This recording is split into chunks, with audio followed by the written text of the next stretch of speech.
Welcome to America's Commercial Real Estate Show, your source for market intel, forecasts, and strategies. Hello, I'm Michael Bull. Thank you for being with us. This segment is brought to you by CommercialAgentSuccess.com.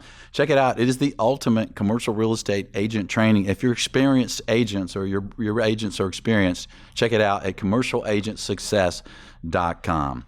Well, we have a great show for you today. You know, one of the biggest companies in the world that we all respect is Deloitte, right?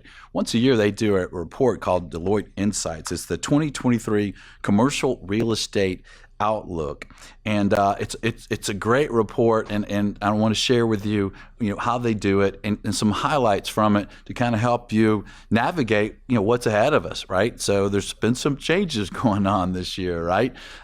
So please welcome my guest. It's John D'Angelo. He's managing director with Deloitte, but his real title is U.S. Real Estate Solutions Leader, which is awesome, John. Thank you for joining us, sir. Absolutely, Michael. Thanks for having me. Good to see you again. Yeah, and thanks for trying to help me get a title like that at Bull Realty. Give me a vote for that at the firm here. Thank you. Absolutely. So this is the report for you folks that are watching the show on YouTube or the show website, and we'll put a link to the report for you at CREshow.com. So if you're listening on the podcast sites, just go to CREshow.com, the current show. We'll have a link to the actual report. And John, how long have you guys been doing this report, and what's the methodology? How do you guys do this? Yeah, so we've been doing this for more than a decade, Michael, and it's the methodology shifts a little bit every year, so it's not like we are asking the same questions of the same audience. But we spend a little bit of time, I'm on the planning committee, thinking about sort of what we're seeing in the marketplace, and what we think is interesting to commercial real estate leaders. It's a global report, so we think about what's happening, in the market, not just in North America, but globally. And this year we focused in on a number of topics that we thought centered in at the CFO's office. So we surveyed 450 global real estate company or CFOs from real estate companies around the globe is probably the right way to put it. They were split about evenly between North America, Europe, and Asia Pacific. We got actually a great hit rate in talking about what's on CFOs' minds about kind of the economy, where they were thinking about the revenues going, what they were most worried about. We talked about topics related to workforce, ESG, and tax and the regulatory environment. And then finally, and this often falls under CFO purview, we talked about technology and what's happening for technology budgets and on what those budgets are likely to be spent. So it got some interesting results. And sorry to be giving you a monologue here, but the survey went out a little earlier this year than we've done in years past. So we sent the survey out in June, which, if you remember back, was an interesting time in the marketplace, particularly with public markets, getting a beating. When was that? The second or third week in June is when we were doing our polling. Yeah. Well, that's an interesting time to be doing that. And, rates starting to rise and lots of things going on in the economy. And that you were talking to CFOs of these companies, and these companies, they have under management at least $100 million of property, right? So, and being CFOs, my first question my audience I think will have for you, John, is what do they think of the economy and kind of their expectations moving forward for, a recession or are things going well? Yeah, so I think recession has been on people's minds for no news here. Recession's been on people's minds, particularly as it relates to what happens with commercial real estate companies. What's the impact? If one of the things that we did ask that was similar to last year is we asked about revenue forecasts for the year ahead. And last year, we polled a similar group. So last year, I'm just looking at my notes. The the numbers that we heard back were overwhelmingly more positive or more optimistic about revenues than they turned out to be this year. So we heard something like 46% of respondents expected revenues to increase in 23 relative to 22, and last year it was north of 75%. I will say that North America respondents were more optimistic than our other two regions. So it was 46% in North America versus 40% outside of North America. But what's on people's minds is a market where the fundamentals are weaker or worse in 23 than they have been in 22. So, just noting less optimism, more caution, and I think we're seeing that cascade through a couple of things as people think forward about the kinds of issues they're dealing with and the kind of market they're going to be operating in. Yeah, and on page 4 in the report, if you're following along in your report at home, there's to talk about 55% likelihood of continued growth through 2022, and then down lower it says, hey, 15% though potential of a recession. Talk to us about that a little bit.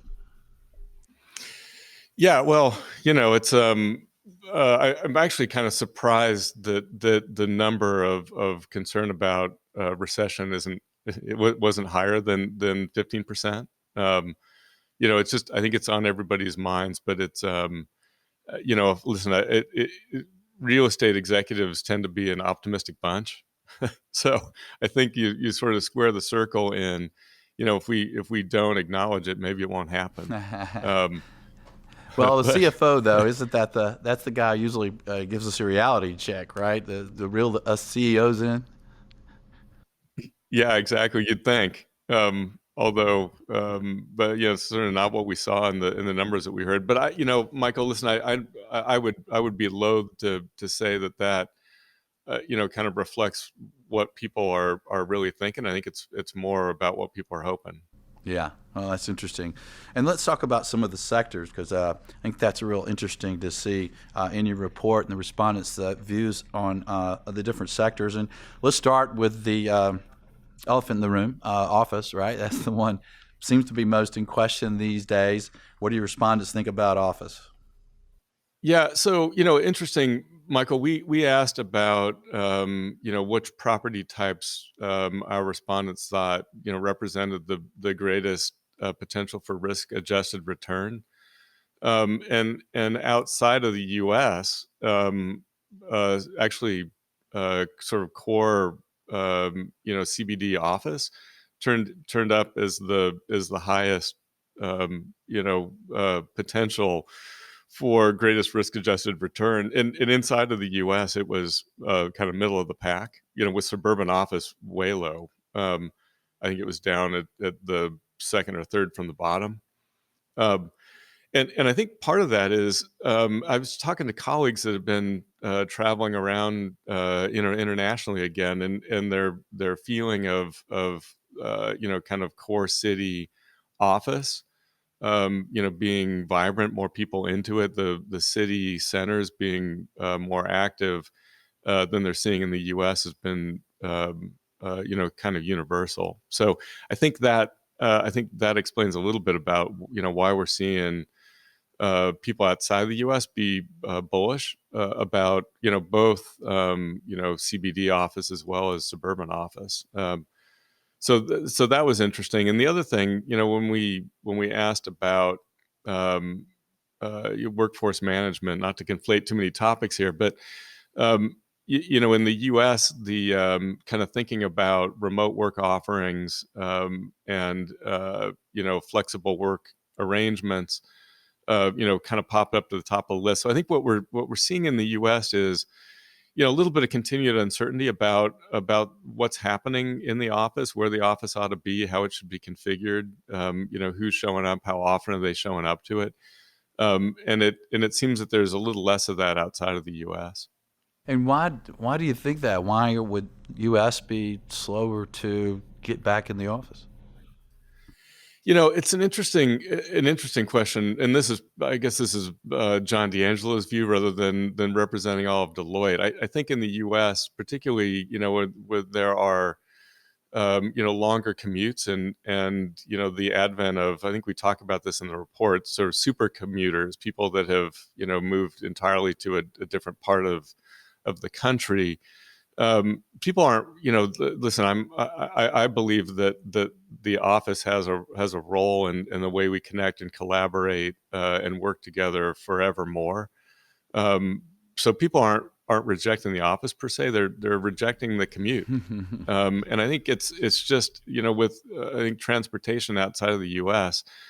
And commuting times are a little more simple than they are in the U.S. or people aren't facing kind of a drive into the office in the way that it's presented in the U.S. So I think there's a bit of that. There's also in the U.S. we've been, I think, sort of struggling with we sort of keep saying, actually, this is probably the third year we've said, we'll see what happens after Labor Day. Right. So I think the kind of what's happening after Labor Day is playing out differently in different parts of the world. Yeah. Well, Yeah. Well, that sounds like a good explanation. And in your what's next part of your discussions about these different sectors, so it's interesting what you mentioned here about the values changes in the various classes of office. Talk to us about that. yeah. So what I tell you is we're seeing I think we're seeing value changes and a bit of kind of in the second half of the year, getting a reset in the bid-ask spread in the different categories of offices, with some repricing still happening in certainly in core Class A CBD office. I think there continues to be a little bit of uncertainty in getting kind of getting prices reset. Particularly as cost of capital is going up and there's uncertainty about kind of what the return to office really looks like. So it is I think we're continuing to live in a little bit of an uncertain time, Michael. And we're sort of seeing that reflected in what we're hearing back from our client So base. let's take the kind of underwriting changing out of the equation for a minute. What are you seeing the difference between kind of this post-pandemic view of kind of Class A, versus B and C, and where people want to be? Well, listen, I think the good news about Class A is, it tends to be, where people are going to be placing bets for the long haul, and Class B and C, it's just a harder value proposition, Michael, particularly as and I don't mean to make this all about the office, but as the office is and maybe now more than ever continues to be a place where employers can differentiate the experience. As we've had challenges with workforce, using the office as a way to differentiate the employee experience, I think matters. I think that bodes well for kind of well located, modern, technology enabled buildings that can give a different experience to employees.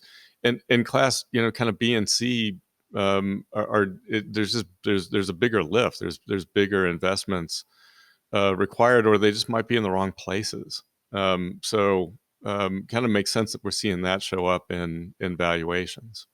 And that makes sense. I mean, the office needs to be a place where people want to be and want to go. And I'm going to give a quick comment on office, and then let's jump to industrial. And my thoughts on the office market in the U.S. is when it comes back is when the employment market changes, right? When employees, hey, to build my career and move up and keep a job, I want to be around the action and be around the people and learn from the older people, and older people learn from the younger people, and all the benefits of us getting together. I think the office market comes back. So I think it'll be interesting to see the timing on kind of employment market and the office market coming back. So I think there's a window for investors that if they can find sellers who will sell office to to get in some deals and for tenants to get good space. But let's move on. One of the things you guys touch on is industrial, and everybody knows, I guess, industrial's just been cooking, on all cylinders. But what do you expect moving forward for industrial? Well, Michael, and this isn't our view alone, but certainly we see secular tailwinds for industrial, for the foreseeable future, right? Is there continues to be, I think now, gosh, there's a big percentage of the global population that understand the concept of supply chains differently than they did a couple of years ago.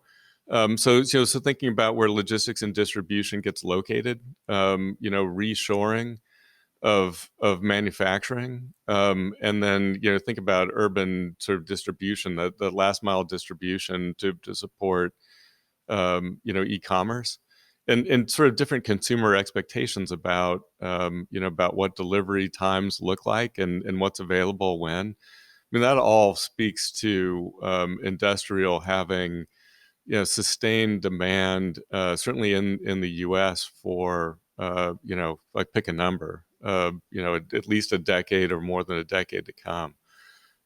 So I would be loath to bet against multiple different kinds of industrial properties around the U.S. and we were just having a conversation internally about the CHIPS Act and reshoring of manufacturing of chips. It's just there's all these things that point to industrial, commercial, logistics, manufacturing properties continuing to do well.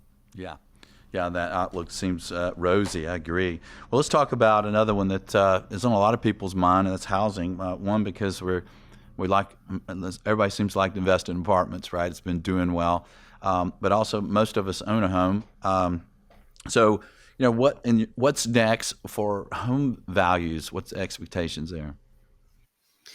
Yeah, I think we're saying we're expecting home values to moderate, particularly as debt has become more expensive, and we're certainly seeing this play out real time now.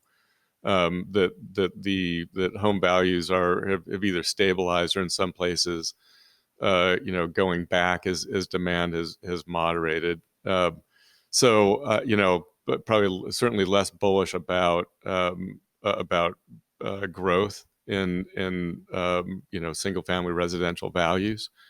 But multifamily continues to look like a good investable asset class. That and I was talking a bunch about this earlier in the year. Kind of the permanency of single family rentals, as a way to get people into houses that aren't buying or are looking for flexibility. That looks like it continues to be an increasing institutional asset class. So we're continue to see institutions grow their portfolio of single family rentals or develop new purpose-built single-family rental properties. Yeah, it's a big sector now. What would you say, John, to doomsayers? Hey, we've got a recession coming. We remember the last one. House prices went to the toilet. What's different there? Well, I think there's been a ton of demand, for residential, just period, right? And clearly, with very low cost of debt, it buoyed home prices. But we have as a country, we have underbuilt single family residential for pick a number, 15 years. There continues to be drivers for demand. So it's hard to imagine I'm not an economist, but hard to imagine that there's going to be the kind of crash in home prices that we saw in the global financial crisis. Just the dynamics are different in the market. We have strong employment. We have probably fixed rate loans that these homeowners have, and so it should be less people losing homes, right? Yeah, I don't think I mean, we're not seeing the default rates that we did 15 years ago, and the basic market fundamentals are I would love to say, and I think it's the case, that we didn't repeat the sins of the past. Um, so I just don't think we've got the same drivers going into the market that we did the last time we saw a huge downward adjustment in single family housing prices. Yeah, I mean, and a lot of that recession was based on those weird loans, right? High risk Right. loans Or on yeah, residential. exactly. Yeah. So very different.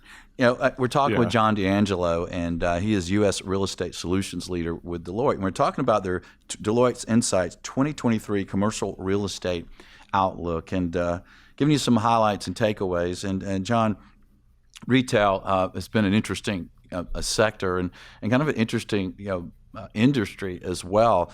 You mentioned here in the report that according to Deloitte's Global State of Consumer Tracker, that 77% of consumers surveyed are concerned about inflation. So, our U.S.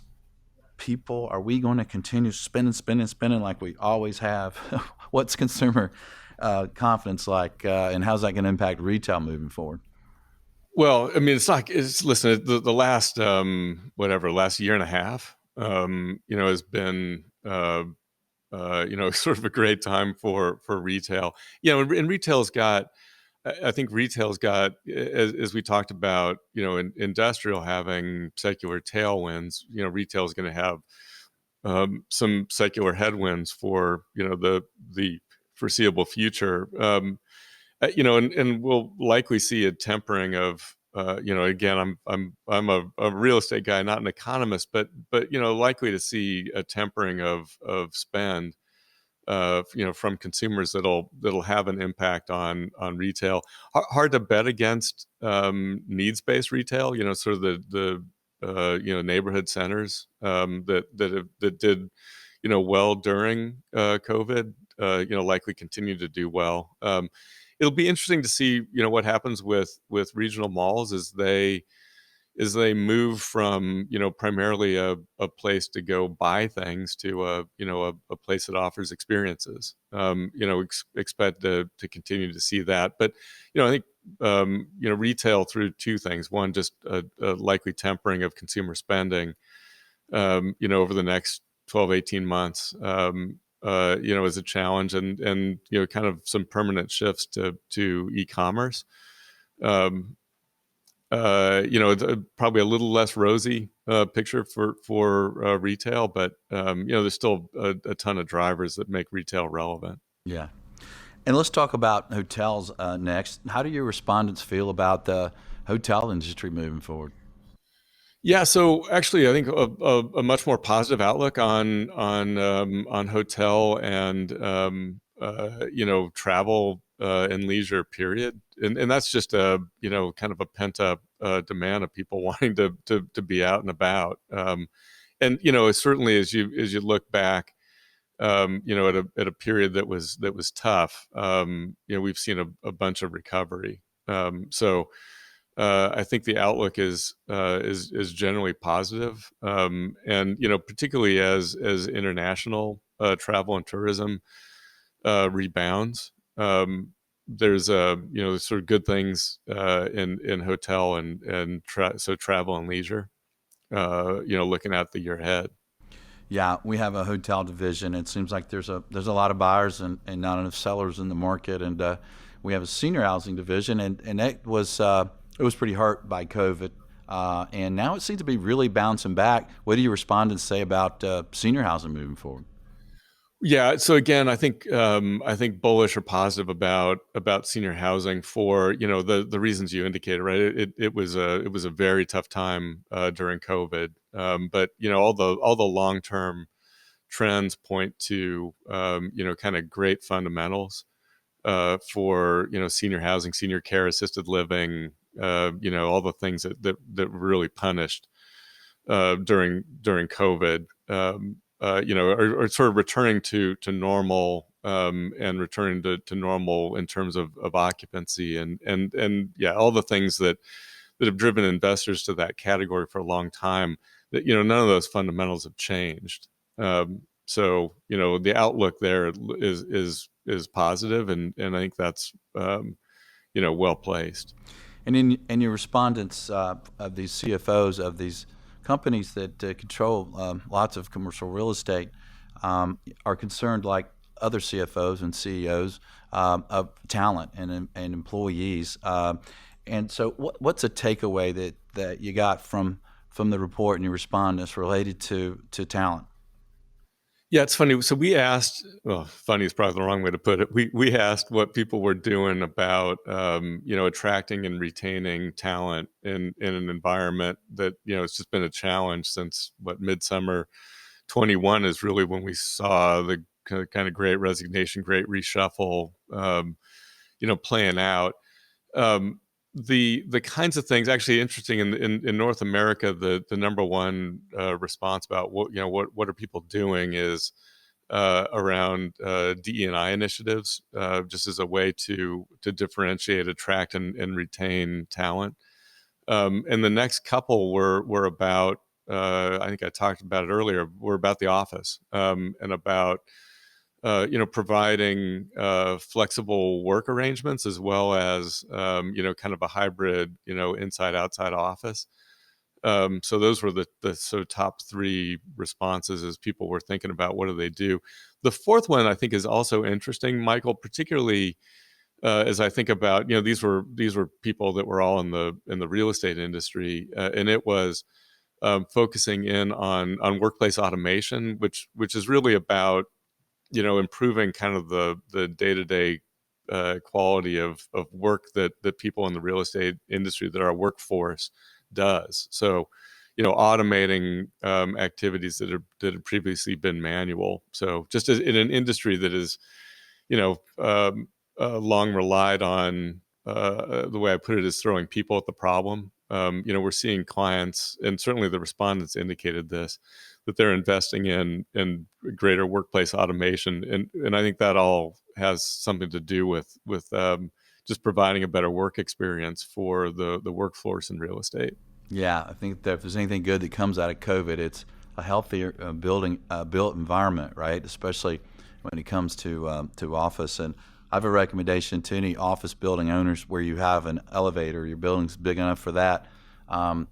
Let's not have your residents or your tenants, I guess you call them, having to touch the doors. Let's have some touchless entry going on in these buildings. So one of the things that seems to come up in all these reports that we hear that real estate owners are concerned about is ESG. Is it still a concern? Are they doing anything about it? Yeah. So, boy, Michael, and my and by the way, just under the heading of being a solutions leader, you get hung also with getting a barrage of questions at points in time, and one of those cases for me was, in March, as the SEC proposed different regulations for public disclosures related to ESG. We got a big spike in calls about, what's this mean? What do we do? How do we think about it? And we polled about it, in June, related to, what are people thinking, and what are they doing, and where are they? So a couple interesting things. We heard in North America, 2% of people said, "What are you talking about?" Which let's set that aside for a second. Um, but one of the things we asked was, kind of when are you thinking about responding? Are you kind of ready today? Are you focusing in on the next year, 2 years, 3 years, or beyond that? And in the U.S., people said, "Look, we're waiting for more clarity about what the rules are. So, what do we need to track? How do we report? And when do we need to report?" And they said, 70% of people said, "Look, we're kind of setting our targets for, kind of being ready 2 to 3 years out," which was about a year later than the respondents from Europe and Asia Pacific, who are really focusing on, getting all the data they track and the way they report together, really over the next year, maybe 2 years. Um, and the thing that I think we heard the most from the respondents in North America was just before they do a lot, looking for clarity about what they're going to have to do. So really looking for some stability in the guidelines about what they need to track and how they need to report. But ESG has been on people's minds in a certainly in the real estate industry in a way that I probably haven't seen this volume of conversations or this frequency of conversations ever. Except that 2%. Exactly. Who aren't quite sure why we're even talking about this. Yeah, yeah. What are some other takeaways, John, from this report? And hey, if you're watching or listening and you haven't seen this, go check it out, serieshow.com. There'll be a link there. You can download and read the report. It's really, when you look at the charts and look at everything, some things kind of jump out to you. What jumped out to you, John? Yeah, I think maybe the least surprising, given when we were polling, Michael, is people being worried about availability of capital and cost of capital. So there was a real concern. Again, back in June of this year, 22, people being worried about sustained high inflation, what that was going to do to cost of capital, and if lenders were going to become much more conservative about underwriting requirements and availability of capital. So that was certainly on people's minds. I think it's still on people's minds, as it plays out with rising interest rates. So that was a big one. The kind of worry about in the U.S. in particular about tax law changes. This was before the Inflation Reduction Act and kind of carve out of carried interest. So people were worried about carried interest going away, and I think that's changed a little bit. We asked about technology, and there's a sort of encouraging and there's sort of both encouraging and discouraging news there.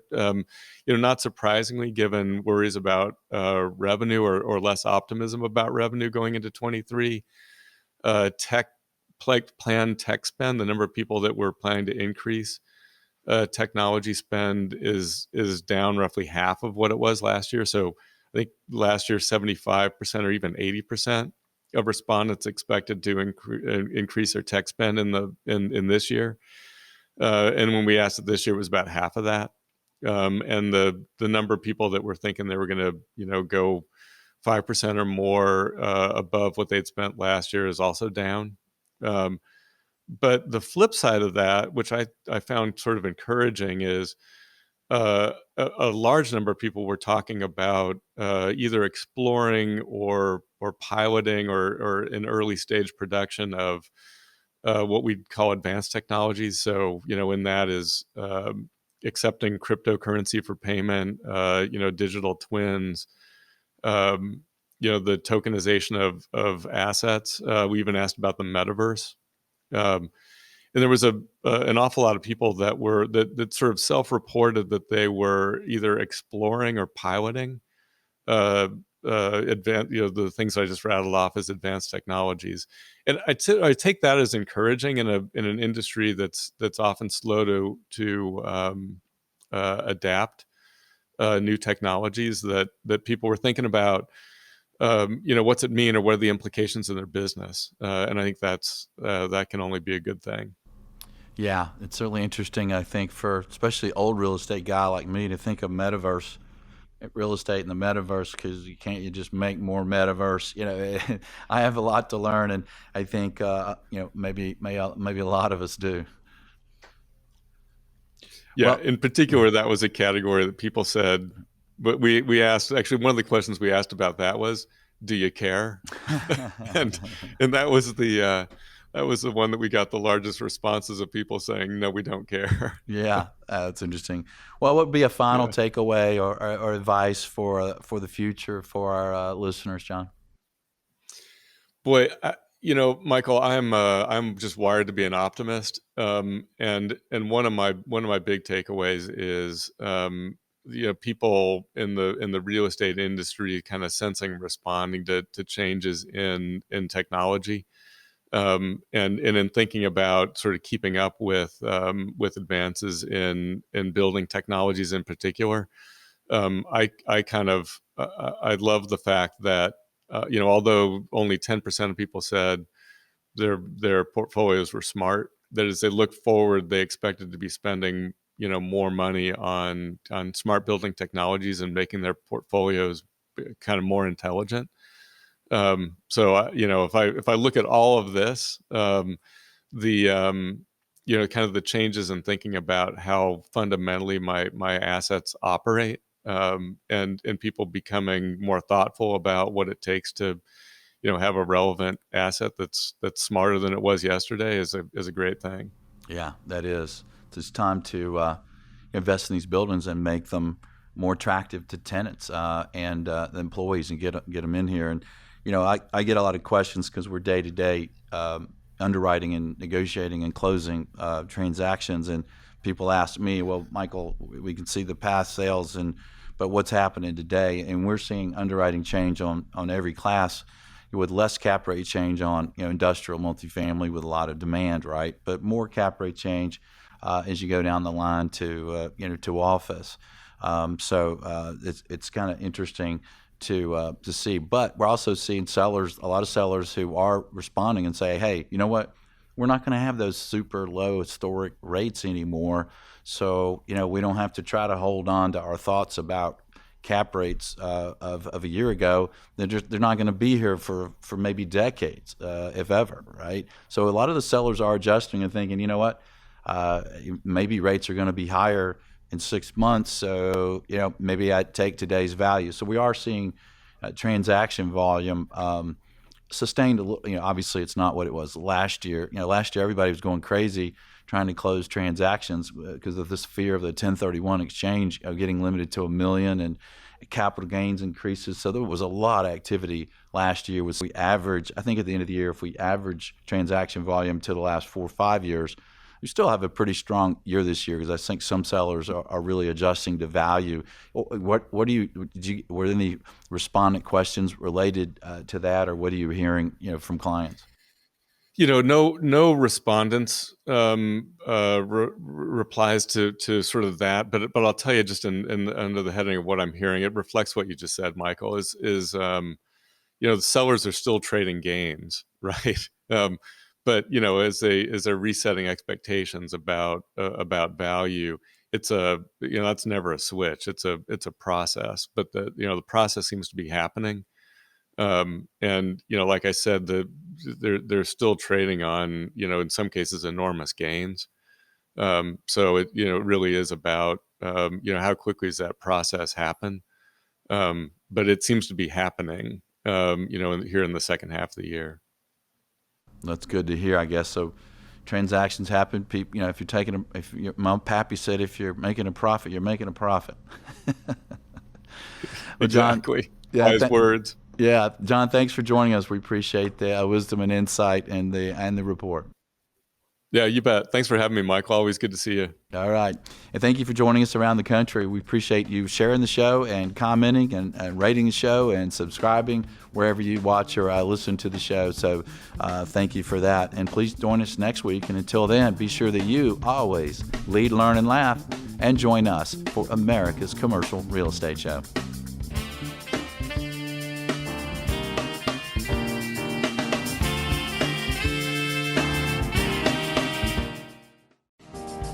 America's Commercial Real Estate Show is brought to you by Buxton. Take leasing, site selection, and due diligence to the next level. Make the right decisions with on-demand mobile data. Visit buxtonco.com. By Bull Realty. For proven commercial real estate asset and occupancy solutions, contact me. My email is michael@bullrealty.com. By Commercial Agent Success. expert-level commercial real estate broker training. Cloud Access One, up to 21 one-hour videos. Visit commercialagentsuccess.com. Thank you for reviewing, subscribing, and sharing America's Commercial Real Estate Show.